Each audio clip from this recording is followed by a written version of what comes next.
కోరికలు తీరాలంటే వాళ్ళు కల్పవృక్షం దగ్గరికి ఎడతారు. కల్పవృక్షానికి చెప్తారు, అది చిగురు వేసి పువ్వు పూసి కాయ కాసి పండయి ఇస్తుంది.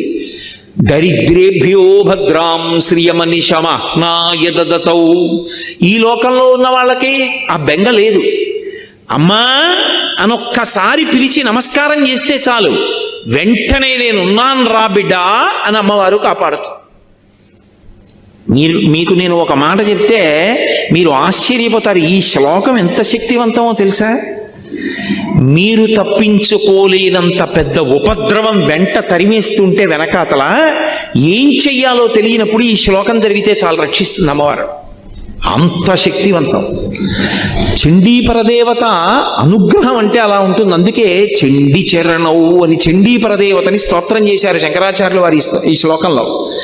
అటువంటి అమ్మవారి పాదాలు పట్టుకుంటే సంస్కారవంతం చేస్తుంది మనస్సు. ఇక్కడ మీరు నన్ను ఒక ప్రశ్న అడగచ్చు, ఏమండి ఒకవేళ అసలు కోర్కెల మీద వ్యామోహం పోక, అసలు వ్యామోహం అనేటటువంటిది పోతే కదండి ధర్మబద్ధం చేసుకుందామన్న కోరిక. ఆయన అలా చెప్తాడు కానండి, ఏడాదికి ఒకసారి వచ్చి ఇవన్నీ అనుభవించడంలో ఎంత సంతోషంగా ఉంటుంది. ఏమిటి ధర్మచట్రం అని పట్టు కూర్చుంటే ఎక్కడ తీరుతాయండి? ఏదో చేసే పుణ్యం చేస్తున్నాం కదా, ఇవి నడుస్తాయి అని అంటావేమో. అందుకే అలా నన్ను నేను నిగ్రహించుకోలేకపోతే, ఒకవేళ ధార్మికమైన జీవనం నేను చెయ్యలేకపోతే ఎవరితో చెప్పుకోవాలో తెలుసా విషయం? అమ్మవారితోటే చెప్పుకోవాలి. అమ్మవారితో నేను అన్నప్పుడు దాని అర్థం ఏమిటంటే అమ్మవారు అయ్యవారు అని కాదు, పరమేశ్వరుడితో చెప్పుకోవాలి అని. దానికి శరణాగతి అని పేరు. శరణాగతి అన్న మాటకు అర్థం ఏమిటో తెలుసా? మీ బలహీనతని భగవంతుడి దగ్గర చెప్పడం. అందుకే మీరు ఎప్పుడైనా శరణాగతి చదవండి. రుక్మిణీదేవి శరణాగతి తన బలహీనత చెప్తుంది. గజేంద్ర మోక్షణం శరణాగతి తన బలహీనత చెప్తాడు. ఈశ్వర, మీరు నాకు మనస్సు ఇచ్చారు, ఇంద్రియాలు ఇచ్చారు, బలం ఇచ్చారు, బుద్ధినిచ్చారు, శాస్త్రం ఇచ్చారు, గురువునిచ్చారు, ధర్మచక్రం దాటి పనులు చెయ్యొద్దన్నారు. కానీ నా మనసు వెంపర్లాడిపోతోంది అక్కర్లేని కోరికలు తీర్చుకోమని. ఈశ్వర, నన్ను నేను నిగ్రహించుకోలేకపోతున్నాను, నా మనసును నేను వశం చేసుకోలేకపోతున్నాను, నేను దానికి లొంగిపోతున్నాను, తప్పులు చేస్తున్నాను, మీరే నన్ను ధర్మంలో నిలబడేటట్టు చెయ్యండి, ఇక నన్ను నేను నిగ్రహించుకోలేకపోతున్నాను అని ఉన్న మాట ఉన్నట్టు ఈశ్వరుడి దగ్గర చెప్పాలి. అంతేకాని ఆయన దగ్గరికి వెళ్ళి మహానటుడిలా పరమ ఉత్తముళ్ళ నిలబడకూడదు. తప్పు చేస్తే ఈశ్వరా నిన్న తప్పు జరిగింది, ఈ తప్పు చేశాను, వేరొకసారి నా జీవితంలో ఇటువంటి తప్పు జరగకుండా, నేను ఉద్రేకం పొందకుండా నన్ను కాపాడండి అని నువ్వు చెప్పుకోవాలి. దానికి శరణాగతి అని పేరు. దుర్జటి కాళహస్తీశ్వర శతకంలో శరణాగతి చేశాడు. రోషీరోయదు కామినీ జనుల తారుణ్యోరు సౌఖ్యంబులన్ బాసీబాయదు పుత్రమిత్రధన సంపద్భ్రాంతి వంచాలతల్ కోశీకోయదు నామనంబకట నీకున్ ప్రీతిగా సక్రియల్ చేసీ చేయదు దీని తుళ్ళనచవే శ్రీకాళహస్తీశ్వర అని అడిగాడు.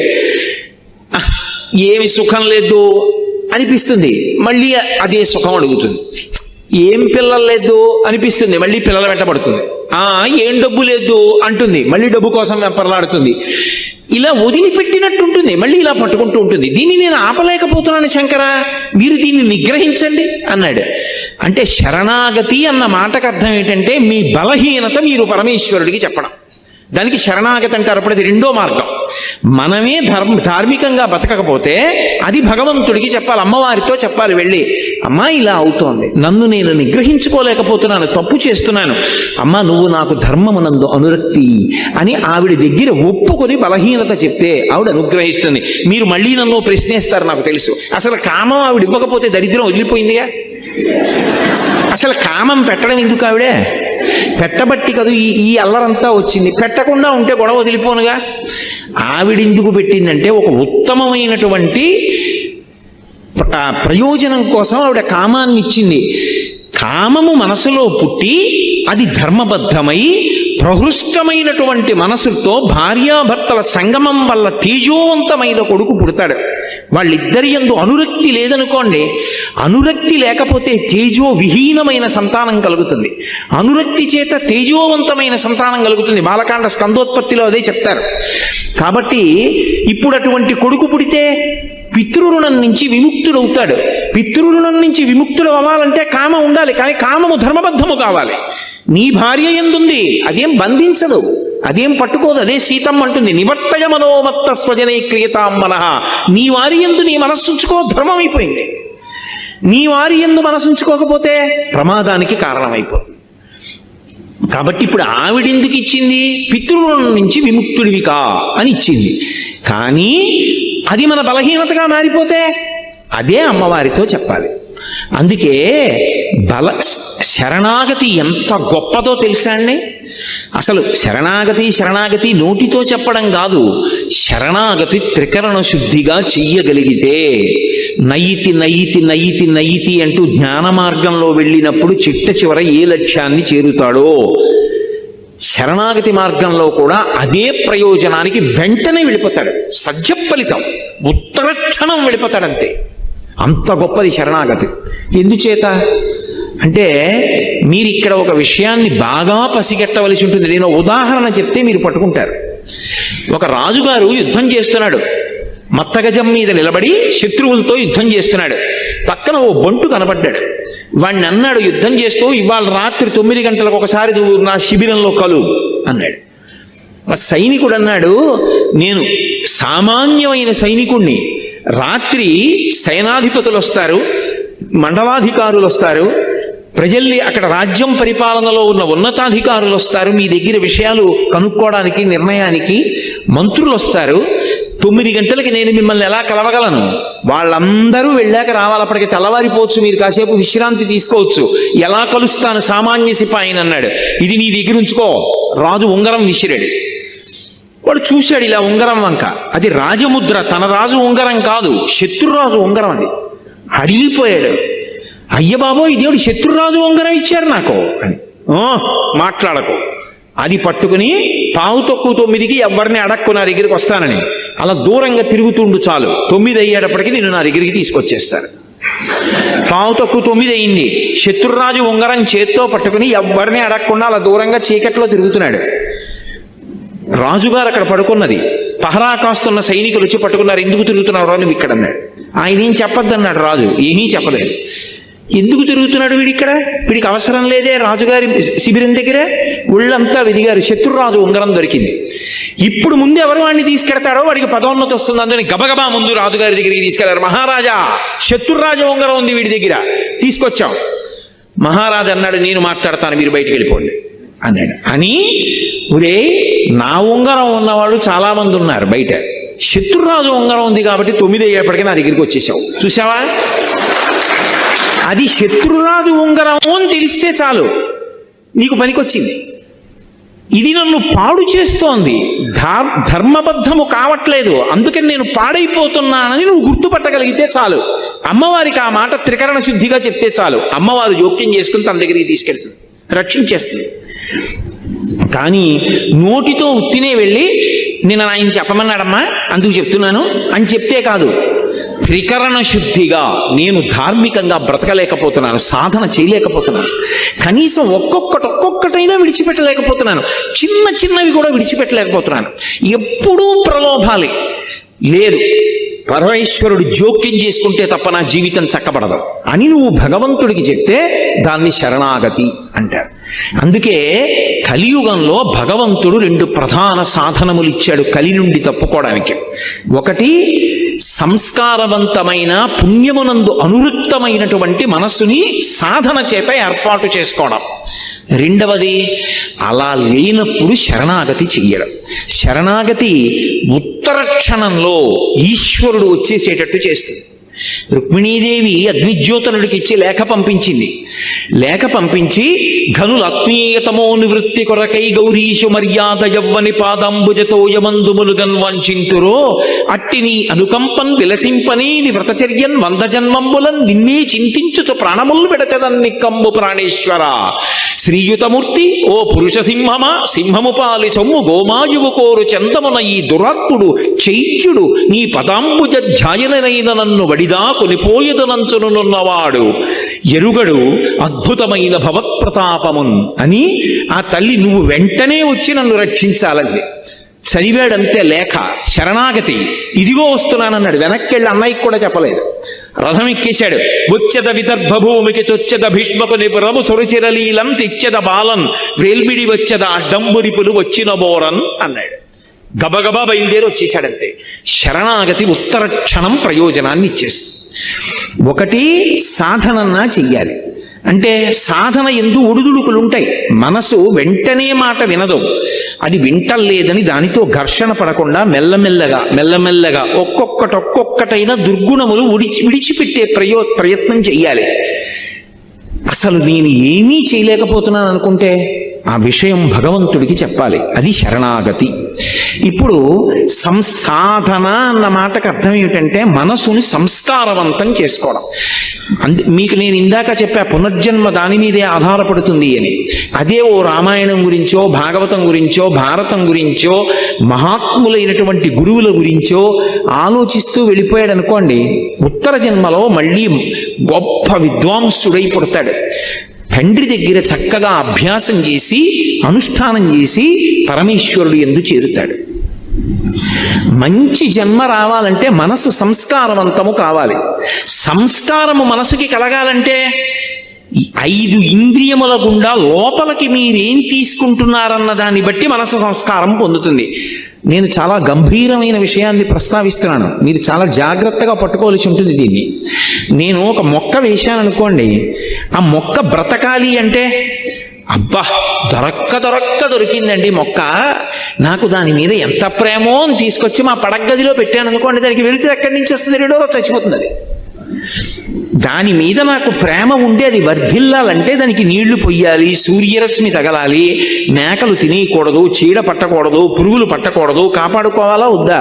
అప్పుడైనా అది పెద్ద చెట్టు అవుతుంది.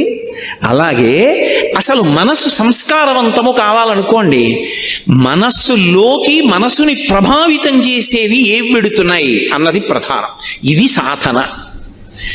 నీకిచ్చిన జ్ఞానేంద్రియములు 5 గుండా లోపలికి వెడుతూ ఉంటాయి విషయములు, అవి ప్రభావితం చేస్తాయి మనసుని.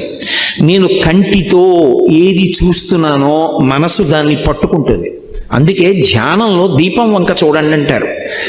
దేన్ని పట్టుకోవడమైనా కష్టమేమో కానీ దీపం వంక అలా చూశాననుకోండి, ఒక్క క్షణం దీపశిఖ ఇలా వెలుగుతూ ఉంటుంది.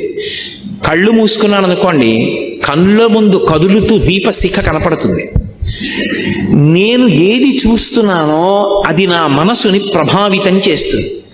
నేను మీకు ఒక ఉదాహరణ చెప్తాను. నేను అలా నడిచి వెళ్ళిపోతున్నాను. ఒక వ్యక్తి తీవ్రమైన వేగంతో కారులో వెళ్ళిపోతున్నాడు. ఓ కుక్క పిల్ల పరిగెట్టింది. ఆ కుక్క పిల్ల అలా పరిగెత్తింది, నేను వెనక్కున్నాను. కుక్క పిల్ల కారు కింద పడిపోయిందేమో, ఒక్క క్షణంలో నేను నిత్తుటి ముద్ద చూస్తానేమో. ఇప్పుడు నా మనసు స్వస్థతగా ప్రశాంతంగా ఉంటుందా? ఏదో ఒకటి కనపడే వరకు ఉద్విగ్నతకి లోనైపోతుంది. అబ్బా ఏమవుతుందో, అంత వేగంగా వెళ్ళిపోయాడు అని. అలా వెళ్ళిపోయిన తర్వాత కుక్క పిల్ల అలా భయంతో ఉండిపోయి కారు చక్రాలు అలా వెళ్ళిపోయి బతికిపోయి కుయ్యి కుయ్యి కుయ్యి కుయ్యి అందనుకోండి, అమ్మా బతికిందిరా బాబు, ఇది చచ్చిపోవడం చూస్తే నిజంగా ఇవాళ నా మనసు వికలమైపోయి ఉండేది అనుకుని, ఈ దిక్కుమాలిన కుక్క పిల్ల ఇలాగే తిరుగుతుందో ఏమిటో అని గబుక్కుని పట్టుకుని తీసుకెళ్ళి మళ్ళీ ఎక్కడో పెట్టేసి మీరు వెళ్ళిపోరా? అయినా మీ మనసు మీద అది ఒక 10 నిమిషాలు ప్రభావం చూపిస్తుంది. అది ఏమైనా అయిపోయి ఉండుంటే అని.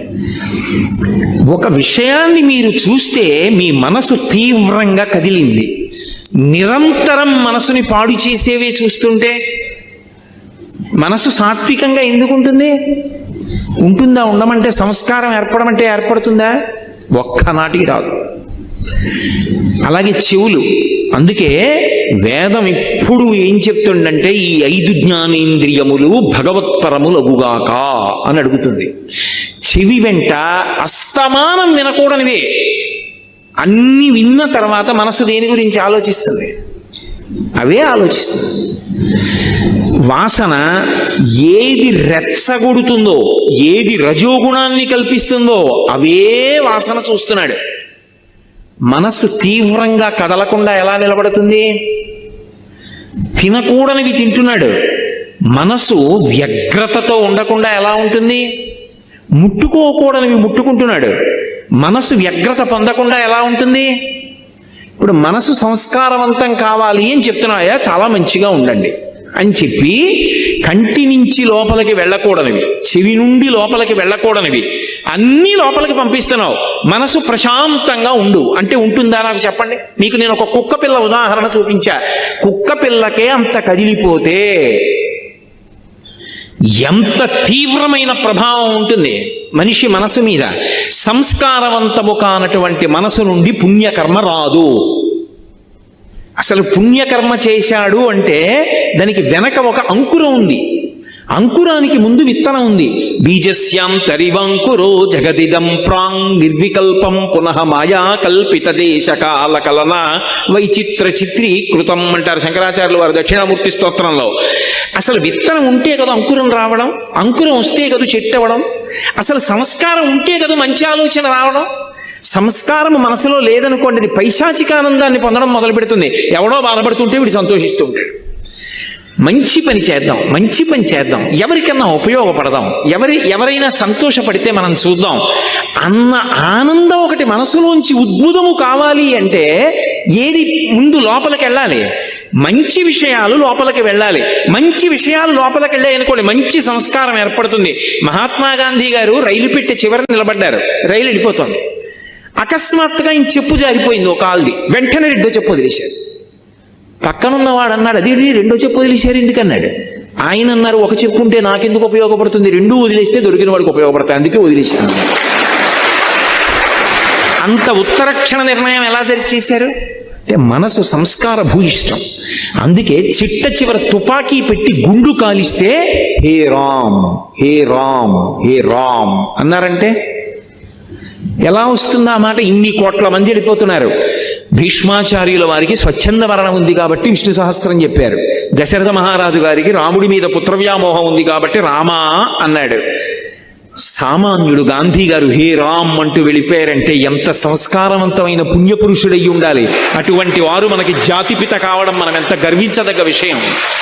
కాబట్టి సంస్కారం అన్నది మనసుని పట్టుకోవాలి అంటే నువ్వు ఏమిచ్చి పెంచుతున్నావు, దీన్ని ఎలా పెంచుతున్నావో మనసుని కూడా లోపల ఏమిచ్చి సంస్కారవంతం చేస్తున్నావు. మీ ఇంటికి వస్తే రామాయణం 6 కాండలు కనపడతాయా? భాగవతం 12 స్కంధాలు ఉంటాయా? భారతం 18 పర్వాలు ఉంటాయా? నువ్వు చదవకపోతే నువ్వు పువ్వు వేసి నమస్కారం పెడతావా? ఇలా చుట్టూ కళ్ళు తిప్పితే భగవన్మూర్తులు కనపడతాయా? మీ ఇంట్లో మాట్లాడుకునే మాటలు భగవత్ సంబంధమైనవి పెద్దవాళ్ల గురించి ఉంటాయా? నువ్వు ఎప్పుడైనా మంచి విషయాలు చదువుతూ ఉంటావా? అవి చదువుతుంటే సంస్కారవంతమైన మనసు ఏర్పడుతుంది. నేను కూడా పుణ్యకర్మ చెయ్యాలి. పుణ్యకర్మ అంటే ఒకరికి సేవ చెయ్యాలన్న సంతోషం. నిన్ననే చాతుర్మాస్యం పూర్తి చేసి చెన్నై వచ్చినటువంటి కామకోటి పీఠాధిపతులు శంకర విజయేంద్ర సరస్వతి స్వామి వారు సేవ 2 అక్షరాలు చిన్నది కావచ్చు, చేయడానికి పెద్ద మనస్సు ఉండాలన్నారు. ఎందుకని? మీరు చూడండి, లోకంలో నేను వీరికి సేవ చేశానంటాడు. నిజంగా చెయ్యాలని కాదు. ఎందుకో తెలుసా? లోపల ఒక అహంకారం ఒకటి తృప్తి పొందుతూ ఉంటుంది. అది ఉండకూడదు, అది దాటగలగాలి. ఎందుకని? ఆయనకి లేదు, నాకుంది, నేను ఇస్తున్నాను ఆయనకి అన్నాను అనుకోండి, ఇప్పుడు అందులో ఒక చిన్న గర్వం ఒకటి ఉంటుంది. వాడికి లేదు, నాకుంది, నేను ఇస్తున్నాను. ఇవ్వడం వరకు మంచిదే, కానీ నిన్ను నువ్వు గెలుచుకోవడం చిన్న ప్రతిబంధకం వచ్చింది. కాదు, నాకిచ్చిన వాడు ఉన్నాడు, వాడు నాకు ఇచ్చాడు, ఓ లేనివాడిని చూపించాడు, నువ్వు తీసుకెళ్ళి అక్కడి అని ఇప్పించాడు, నాకు పుణ్యం ఇచ్చాడు, నా జీవుణ్ణి కాపాడాడు, వాడికో నమస్కారం. ఇప్పుడు ఆ లేనివాడిగా వచ్చిన వాడు ఈశ్వరుడు, నిజంగా వాడు లేనివాడు కాడు. ఈశ్వరుడు అలా వచ్చి నా దగ్గర పుచ్చుకున్నాడు, పుచ్చుకోవడానికి నాకు ఇచ్చాడు. ఇప్పుడు నేను ఈశ్వరుడి చేతి ఉపకరణాన్ని.